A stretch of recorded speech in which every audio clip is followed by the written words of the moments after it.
Hey everyone, yeah? In this video, I'll show you how to use multi-instance in LDPlayer. So you can run multiple apps or games at the same time on your PC.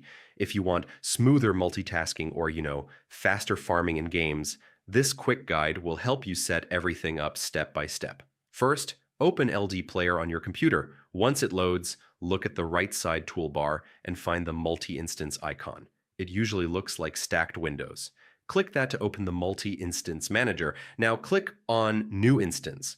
You'll see options like Fresh Instance or Clone Instance. A fresh instance creates a clean emulator, while Clone copies your existing setup. For most users, yeah, cloning saves time. Before launching, you can adjust performance settings. Choose CPU cores, RAM allocation, and resolution depending on your PC power. If your computer is mid-range, start with balanced settings so everything runs smoothly. Once ready, click Start next to the instance. You can repeat this process to open multiple emulators at the same time.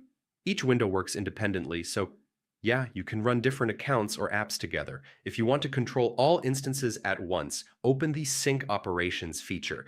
This lets one action repeat across every window, which is super useful for games or repetitive tasks.